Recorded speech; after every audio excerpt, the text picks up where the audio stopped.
Thank you for joining us this morning. Last night, on President Trump's orders, U.S. Central Command conducted a precision strike in the middle of the night against 3 nuclear facilities in Iran, Fordow, Natanz, and Esfahan, in order to destroy or severely degrade Iran's nuclear program. And as the chairman of the Joint Chiefs will demonstrate, it was an incredible and overwhelming success. The order we received from our commander-in-chief was focused, it was powerful, and it was clear. We devastated the Iranian nuclear program.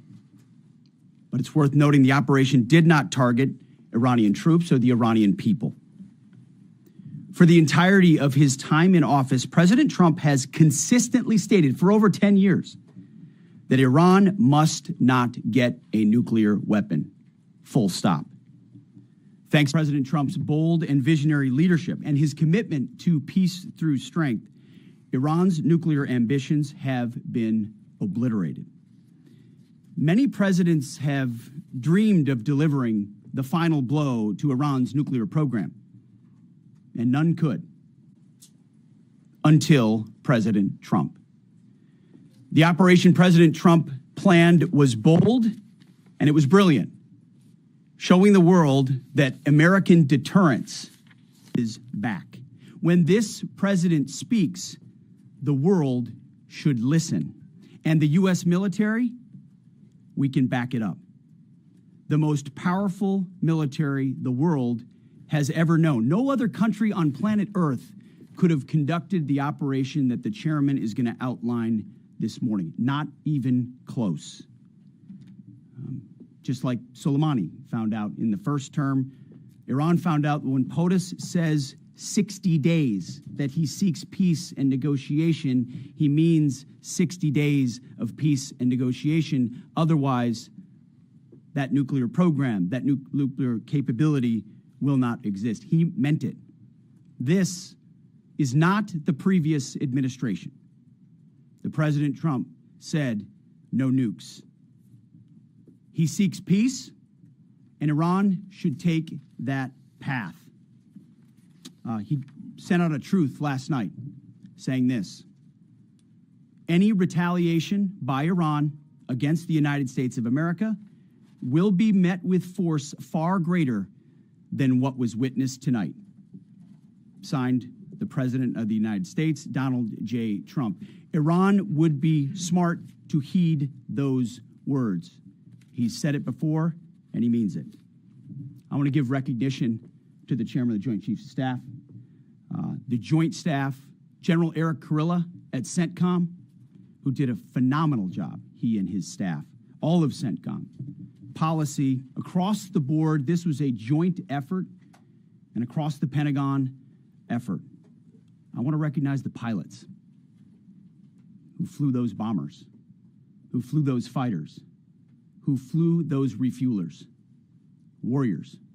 I want to recognize the sailors on those destroyers, in those subs, on those carriers, warriors, all of them.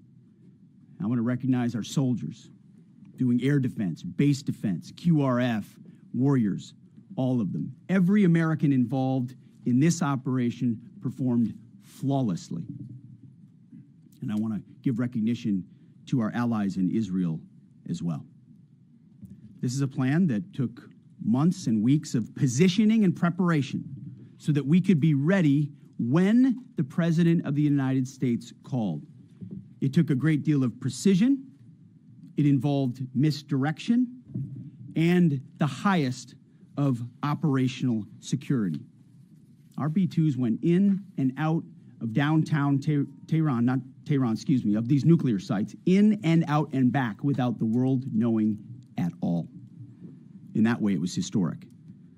A strike that included the longest B-2 Spirit bomber mission since 2001 and the first operational employment of the MOP, a massive ordnance penetrator. The mission demonstrated to the world the level of joint and allied integration that speak to the strength of our alliance and our joint forces. As President Trump has stated, the United States does not seek war, but let me be clear. We will act swiftly and decisively when our people our partners, or our interests are threatened. Iran should listen to the President of the United States and know that he means it, every word. I want to give congratulations to our Commander-in-Chief. It was an honor to watch him lead last night and throughout, and to our great American warriors on this successful operation. God bless our troops. God bless America. And we give glory to God for his providence and continue to ask for his protection. I turn it over now to the chairman for specifics. Thank you, Mr. Secretary. Thanks for recognizing all of our folks out there doing our nation's work, and nice to see everybody on this early Sunday morning. Last night, on the President's orders, U.S. Central Command, under the command of General Eric Kurilla, executed Operation Midnight Hammer, a deliberate and precise strike against 3 Iranian nuclear facilities. This was a complex and high-risk mission carried out with exceptional skill and discipline by our joint force. I want to thank every service member, planner, operator that made this mission possible. Their actions reflect the highest standards of the United States Armed Forces. This operation was designed to severely degrade Iran's nuclear weapons infrastructure. It was planned and executed across multiple domains and theaters with coordination that reflects our ability to project power globally with speed and precision at the time and place of our nation's choosing. This was a highly classified mission with very few people in Washington knowing the timing or nature of this plan. I'll refer you to the graphic on the side as I walk you through some of the operational details. At midnight Friday into Saturday morning, a large B-2 strike package comprised of bombers launched from the continental United States. As part of a plan to maintain tactical surprise, part of the package proceeded to the west and into the Pacific as a decoy, a deception effort known only to an extremely small number of planners and key leaders here in Washington and in Tampa. The main strike package, comprised of 7 B-2 Spirit bombers, each with 2 crew members, proceeded quietly to the east with minimal communications. Throughout the 18-hour flight into the target area, the aircraft completed multiple in-flight refuelings.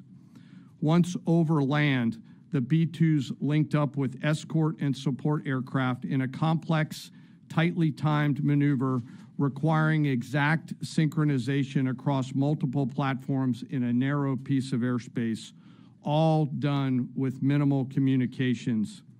This type of integration is exactly what our joint force does better than anyone else in the world.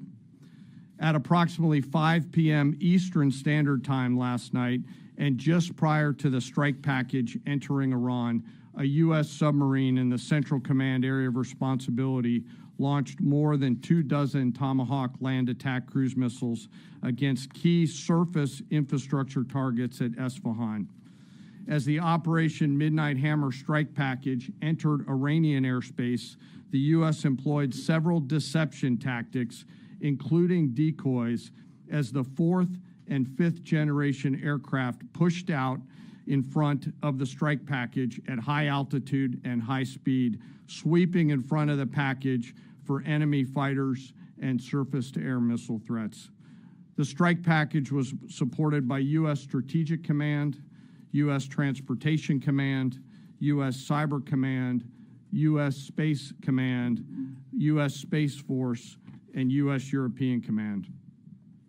As the strike package approached Fordo and Natanz, the U.S. protection package employed high-speed suppression weapons to ensure safe passage of the strike package, with fighter assets employing preemptive suppressing fires against any potential Iranian surface-to-air threats. We are currently unaware of any shots fired at the U.S. strike package on the way in. At approximately 6:40 p.m. Eastern Standard Time, 2:10 a.m. Iran time, the lead B-2 dropped 2 GBU-57 massive ordnance penetrator weapons on the first of several aim points at Fordo. As the President stated last night, the remaining bombers then hit their targets as well, with a total of 14 MOPs dropped against 2 nuclear target areas. All 3 Iranian nuclear infrastructure targets were struck between 6:40 p.m. and 7:05 p.m. Eastern Time. Again, that's about 2:10 in the morning local time in Iran, with the Tomahawk missiles being the last to strike at Esfahan to ensure we retain the element of surprise throughout the operation. Following weapons release, the Midnight Hammer strike package exited Iranian airspace and the package began its return home. We are unaware of any shots fired at the package on the way out. Iran's fighters did not fly, and it appears that Iran's surface-to-air missile systems did not see us. Throughout the mission, we retained the element of surprise. In total, U.S. forces employed approximately 75 precision-guided weapons during this operation. This included, as the President stated last night, 14 30,000-pound GBU-57 massive ordnance penetrators, marking the first ever operational use of this weapon. I know that battle damage is of great interest. Final battle damage will take some time, but initial battle damage assessments indicate that all 3 sites sustained extremely severe damage and destruction. More than 125 U.S. aircraft participated in this mission, including B-2 stealth bombers, multiple flights of 4th and 5th generation fighters, dozens and dozens of air refueling tankers, a guided missile submarine, and a full array of intelligence, surveillance, and reconnaissance aircraft, as well as hundreds of maintenance and operational professionals. As the Secretary said, this was the largest B-2 operational strike in U.S. history and the second longest B-2 mission ever flown, exceeded only by those in the days following 9/11. Well prior to the strike, General Kurilla elevated force protection measures across the region, especially in Iraq, Syria, and the Gulf. Our forces remain on high alert and are fully postured to respond to any Iranian retaliation or proxy attacks, which would be an incredibly poor choice. We will defend ourselves. The safety of our service members and civilians remains our highest priority. This mission demonstrates the unmatched reach, coordination, and capability of the United States military. In just a matter of weeks, this went from strategic planning to global execution. This operation underscores the unmatched capabilities and global reach of the United States military. As the President clearly said last night, no other military in the world could have done this. I join the President and the Secretary in being incredibly proud of the air crews, naval forces, cyber operators, planners, and support teams, and commanders who made this mission possible. It is their skill, discipline, and teamwork that makes this operation possible. I am particularly proud of our discipline related to operational security, something that was of great concern to the President, the Secretary, General Kurilla, and me, and we will continue to focus on this. As we stand here this morning, many assets are still airborne, and we have hundreds deployed. I ask that we keep our warfighters on their way home and our deployed service member in our thoughts. Our joint force remains ready to defend the United States, our troops, and our interests in the region. Thank you very much. We will take a few questions, Phil. Me? Yeah.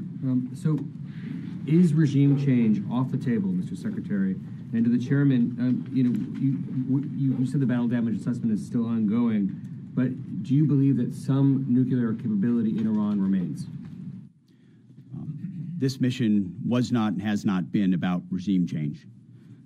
The President authorized a precision operation to neutralize the threats to our national interests posed by the Iranian nuclear program and the collective self-defense of our troops and our ally Israel.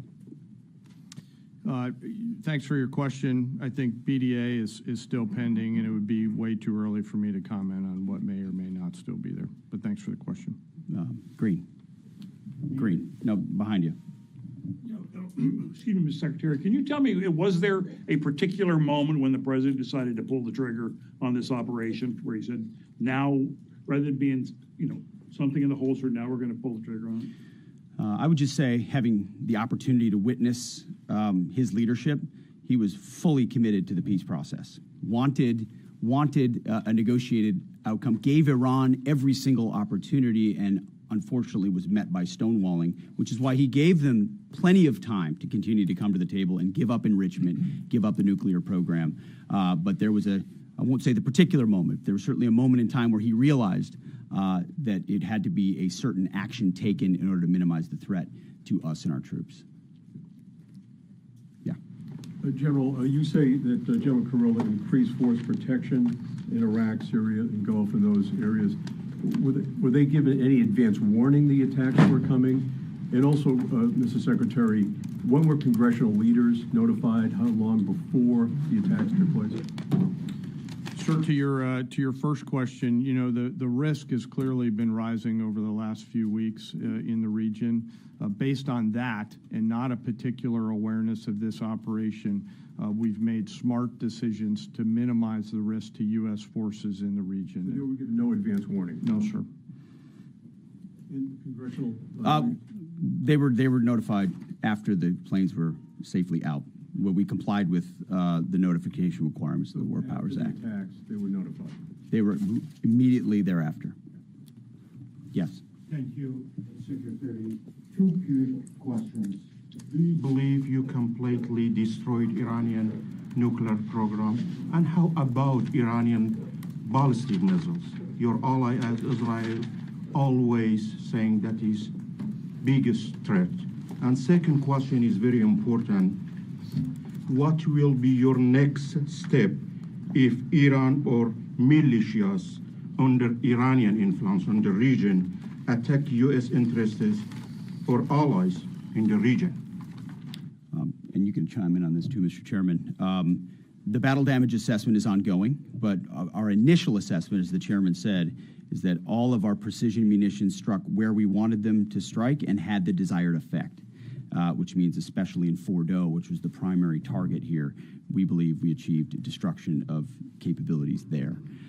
Ultimately, wherever it may be, whether it's in Iraq or Syria or bases in the Gulf, as the president said, it would be, as the chairman said, it would be a very bad idea for Iran or its proxies to attempt to attack American forces.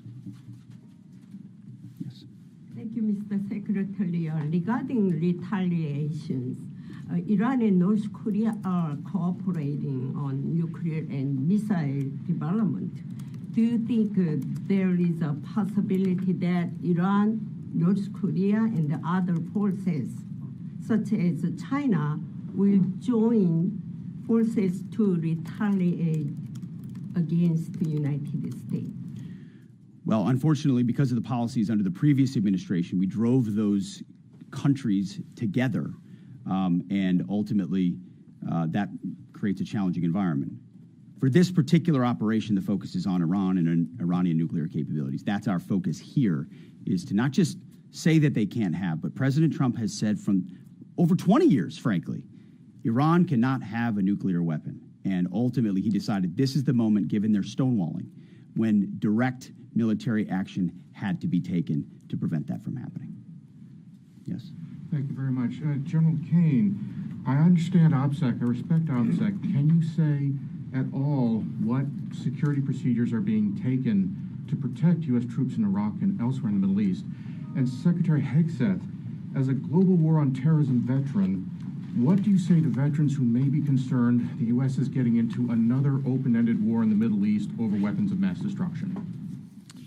Thanks, sir, for the question. I won't comment on what force protection measures are being taken in the region. What I will say is we're being proactive and not reactive, and being very thoughtful about ensuring that we do all that we can to protect our forces out there. And I would just say, as the president has directed and made clear, this is most certainly not open-ended. It doesn't mean it limits our ability to respond. We will respond if necessary. The most powerful military in the world is postured and prepared to defend our people. But what the president gave us, as I said, was a focused, powerful, and clear mission on the destruction of Iranian nuclear capabilities. Those were the targets. That's what was struck. That's what was overwhelming. That's what was overwhelming. That's what the Iranian regime needs to understand, as the president put out last night. He wants peace. There needs to be a negotiated settlement here. We ultimately demonstrated that Iran cannot have a nuclear capability. That is a very clear mission set on this operation. Yes, hold on. Yes, right there. Thank you, Mr. Secretary. Question for the Secretary and the Chairman. How was this strike coordinated with the Israelis on a strategic level, militarily, and on a tactical level? Was there any direct Israeli military participation in this operation? Well, I would say certainly Israel had an incredible military success, especially at the beginning and ongoing, in degrading Iranian capabilities, degrading Iranian launchers, MRBMs. It's been incredible to watch what our ally Israel has been able to do. And there certainly have been conversations. I mean, General Kurilla at CENTCOM has worked closely in the defense of Israel for many years. And part of this operation was the defense of Israel and the ongoing defense of Israel. But as it pertains to this strike, this was U.S. operated and U.S. led. We took advantage of some of the preparatory work that's been done over the past week and a half in terms of axis of approach. I won't get into the particulars, but as the Secretary said, it was a U.S. strike. We made sure we were not in the same piece of airspace and sky. Aside from that, that was the extent of it. We'll take a couple more.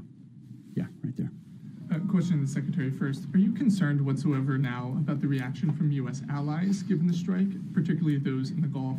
And to the Chairman, if I may, I understand you don't want to speak to specific assets and force protection measures, but do you anticipate at least having to bring in any further assets from other theaters to aid in force protection over the coming days?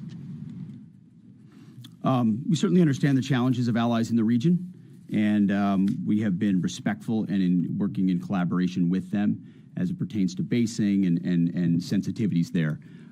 Ultimately, they've got a lot of assets and people in those locations also where American troops are co-located. So that's a consideration of ours. We've been in close consultation with them, and we appreciate the support that we have got. Thanks for the question on sort of the global picture. And as you know, that's one of my jobs, is to look globally at the entire range of challenges. We are always carefully considering our force posture around the world and then offering options to the Secretary and to the President. I won't comment on any future things, but the American people should know that we carefully consider those moves around the world and try to modulate as needed our force structure in the region. Absolutely. Yeah, right here. Thank you. What communications are being sent to the Iranians right now, and is there any possibility of diplomacy now or in the coming days? I can only confirm that there are both public and private messages being directly delivered to the Iranians in multiple channels, giving them every opportunity to come to the table. They understand precisely what the American position is, precisely what steps they can take to allow for peace, and we hope they do so. Yes. The president may not want an open-ended conflict. The Iranians may disagree. Are you prepared for a protracted war? Well, anything can happen in conflict. We acknowledge that. But the scope of this was intentionally limited. That's the message that we're sending. With the capabilities of the American military, nearly unlimited. So Iran, in that sense, has a choice. But we've made it very clear to them, this is nuclear sites, this is nuclear capabilities, this is the line that the president set, and we set that back. Now is the time to come forward for peace. But I think one of the takeaways from this as well is the unprecedented level of ongoing cooperation. I can't speak highly enough of the chairman and his staff and General Kurilla in CENTCOM, what they've done to look around the corner, to pre-position, to understand how an operation like this comes together. The scope and scale of what occurred last night would take the breath away of almost any American if you had an opportunity to watch it in real time. And I think Tehran is certainly calculating the reality that planes flew from the middle of America in Missouri overnight, completely undetected over 3 of their most highly sensitive sites, and we were able to destroy nuclear capabilities. And our boys in those bombers are on their way home right now. We believe that'll have a clear psychological impact on how they view the future, and we certainly hope they take the path of negotiated peace. But I could not be more proud of how this building operated, of the precision, the sensitivity, and the professionalism of the troops involved in this effort. I will take one more. We'll take one more question. Yes, right there. Thank you, Mr. Secretary. Concerning the justification for these strikes, in March, the Office of the Director of National Intelligence released their threat assessment, concluding, quote, Iran is not building a nuclear weapon, and Caine has not authorized the nuclear programs he suspended in 2003, unquote. So what new intelligence does the U.S. have since then that the Iranians have changed their position on nuclear weapons? And does this new intelligence come from U.S. sources and methods, or are we getting this information from other countries? Well, I would just simply say that the president's made it very clear. He's looked at all of this, all of the intelligence, all of the information, and come to the conclusion that the Iranian nuclear program is a threat, and was willing to take this precision operation to neutralize that threat in order to advance American national interests, reduce the Iranian nuclear program, and obviously collective self-defense of ourselves and our allies. So he looked at all of it, understood the nature of the threat, and took bold action I think the American people would expect in a commander-in-chief. That's all we've got. Thank you very much. Appreciate it, Mr. Chairman.